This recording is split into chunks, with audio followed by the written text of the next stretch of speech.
وہ آزادی نہیں ہے جس طرح آزادی وہ ہوتی ہے کہ وہ صحیح آزادی ہو، ہر شخص وہ اپنی زبان اور ہاتھ سے لکھنا جو بھی چاہتا ہے وہ لکھ سکتا ہے اور اس پہ کوئی پابندی نہیں ہو اور نہ اس کو قید ہونے کا خطرہ ہو، یا اسی طرح یعنی کہنا شاید یہی چاہتا ہے.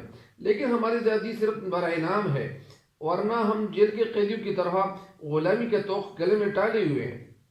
یعنی قیدیوں کی طرح غلامی کا جو توق ہے، جو شکنجا ہے، وہ ہم گلے میں ڈالے ہوئے ہیں اور ہمارے ہاتھ اور غلامی کی زنجیروں میں جکڑے ہوئے ہیں. یعنی ہم ابھی تک یعنی صحیح آزاد نہیں ہوئے اور ہمیں آزادی حاصل نہیں ہو سکی ہے.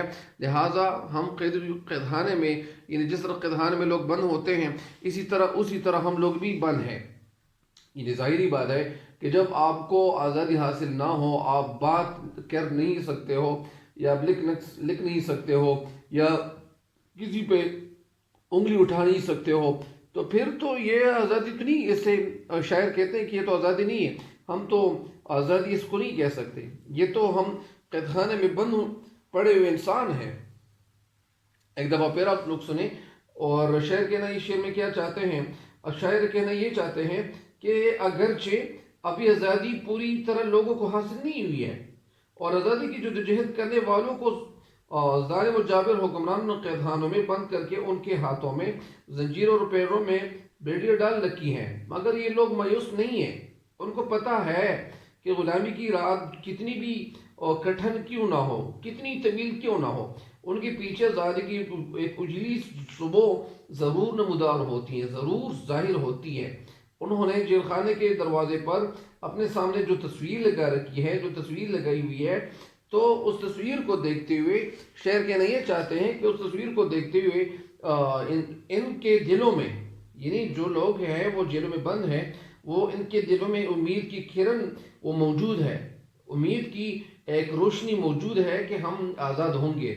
اور مطلب اس کا یہ ہے کہ یہ لوگ جو ہے یہ کہتے ہیں کہ یار ایک ایسا وقت آنے والا ہے کہ انشاءاللہ ہمیں صحیح آزادی مل جائے گی، اور ہم بھرپور طریقے سے یعنی ہم خوش ہو خرم ہو کر، یا ہم پھر کھلے عام یعنی ہم لکھ سکیں گے، ہمیں کوئی مسئلہ نہیں ہوگا، ہم پہ کوئی روک ٹوک نہیں ہوگی، اور ہمیں ذلیل نہیں کیا جائے گا. اور شاعر کہتے ہیں کہ ان کی کوششیں بیکار نہیں جائیں گی، یعنی جو لوگ کوششیں کر رہے ہیں صحیح آزادی حاصل کرنے کے لیے، تو انشاءاللہ ایک دن ایسا آنے والا ہے کہ ہمیں صحیح اور خوبصورت آزادی جو ہے وہ بہت جلد مل جائے گی. جس طرح ایک شاعر نے یعنی جو فیض ایک شاعر گزرے ہیں، انہوں نے جس طرح ایک شعر یعنی میں ان کا ایک شعر عرض کرتا ہوں. اور شعر کیا ہے؟ صبا نے پھر در زندہ پہ آ کے دستک دی، صبا نے پھر در زندہ پہ آ کے دستک دی، سحر قریب ہے دل سے کہو نہ گھبرائے، سحر قریب ہے دل سے کہو نہ گھبرائے. تو یہ شعر تھا، اس کے ساتھ ریلیٹڈ ہے. تو اس شعر کی تشریح مکمل ہو گئی ہے، آخری شعر کی طرف بڑھتے ہیں. آخری شعر کیا ہے؟ تڑپ کر بزم میں دانش چلے آئے ہیں پروانے، تڑپ کر بزم میں دانش چلے آئے ہیں پروانے، اندھیروں سے مگر بھوٹی نہیں تنویر آزادی. تڑپ بے چینی کو کہتے ہیں، بزم میں محفل میں، محفل نہیں محفل میں، دانش چلے آئے ہیں پروانے. پروانے اپنی جان کی پرواہ نہ کرنے والے، یعنی پروانہ وہ ہوتا ہے، وہ عاشق ہوتا ہے. جس طرح شمع جب جلتی ہے تو بہت سارے شمع کینڈل، تو اس وقت وہ پروانے جو ہوتے ہیں وہ اس کی دیدار کے لیے روشنی پہ عاشق ہوتے ہیں اور وہ آتے ہیں.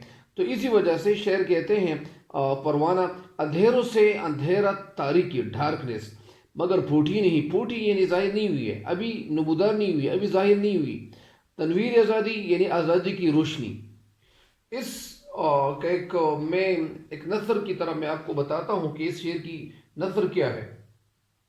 اس شعر کی نثر کچھ یوں ہے کہ شاعر کہنا یہ چاہتا ہے کہ عوام آزادی چاہتے ہیں، عوام آزادی چاہتے ہیں اور اس کے لیے اپنی جانیں قربان کرنے کے لیے تیار ہیں. وہ اپنی جانیں قربان کرنے سے دریغ نہیں کر رہے، کتراتے نہیں ہیں، وہ پیچھے ہٹنے والے نہیں ہیں.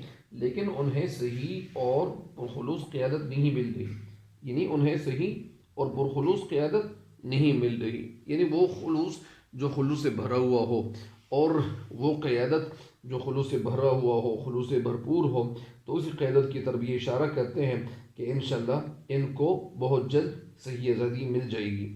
اس شعر کی تشریح میں ایک دفعہ بیر کرتا ہوں، یہ تو نثر تھی، اور اس شعر کی تشریح کچھ یوں ہے۔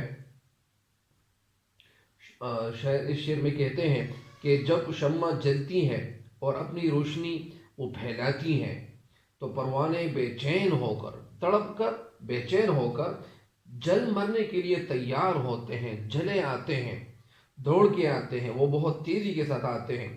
شاعر یہ کہتے ہیں کہ یہاں عجیب صورتحال ہے، یعنی یہاں یہ جو صورتحال ہے یہ تو کچھ عجیب قسم کا ہے، عجیب قسم کا یعنی حیران کن قسم کا ہے، حیرت زدہ ہے، حیرانی والا ہے، حیرانگی نہیں حیرانی والا ہے۔ آزادی کی شمع نے ابھی اپنی روشنی بکھیرنی یا پھیلانی شروع نہیں کی ہے، اور پروانے جل مرنے کے لیے اندھیروں سے باہر نکل آئے ہیں۔ یعنی یہاں بات کچھ عجیب قسم کی ہے۔ شاعر کہنا یہ چاہتے ہیں کہ آزادی کی شمع نے ابھی اپنی روشنی پھیلانی شروع نہیں کی ہے، اور پروانے جل مرنے کے لیے جل مرنے کے لیے اندھیروں سے باہر نکل آئے ہیں۔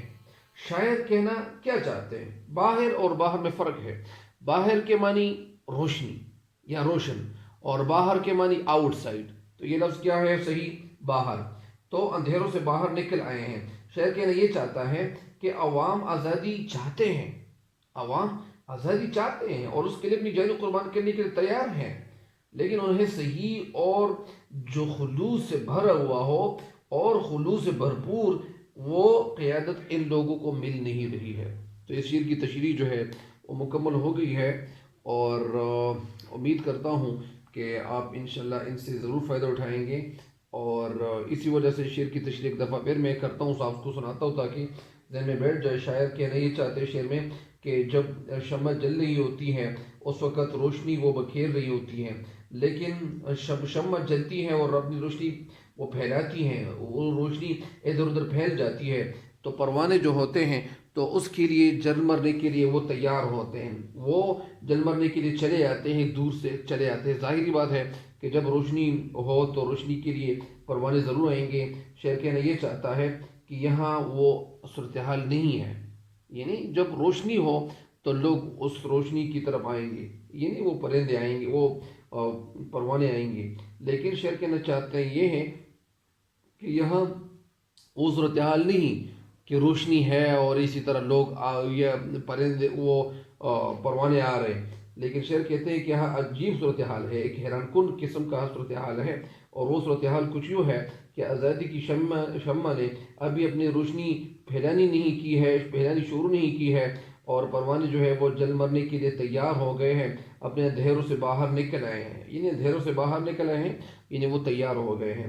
یعنی ایک شاعر کہنا کچھ یوں چاہتا ہے کہ عوام آزادی چاہتے ہیں، عوام جو ہے آزادی چاہتے ہیں اور اس کے لیے اپنی جانیں قربان کرنے کے لیے بالکل تیار بیٹھے ہوئے ہیں، بالکل تیار ہیں، لیکن انہیں صحیح جو قیادت ہوتی ہے وہ ان کو مل نہیں رہی ہے، وہ ان کے پاس ہے ہی نہیں۔ تو جب یہ صحیح اور درست قیادت نہ ہو تو ظاہری بات ہے کہ ملک جو ہے وہ خسارے کی طرف جائے گا، اور پھر لوگوں کا نقصان ہوگا۔ اسی وجہ شاعر کہتے ہیں کہ ان کو صحیح قیادت میسر آنی چاہیے، قیادت لیڈرشپ، یعنی ایسا کوئی لیڈر ان کو ملنا چاہیے کہ ان کی وجہ سے یہ اس کی اور ان لوگوں کی ترقی ہو اور سب لوگوں کو فائدہ ہو۔ تو اس شعر کی تشریح مکمل ہو گئی، امید کرتا ہوں انشاءاللہ آپ ان سے فائدہ ضرور اٹھائیں گے۔ والسلام۔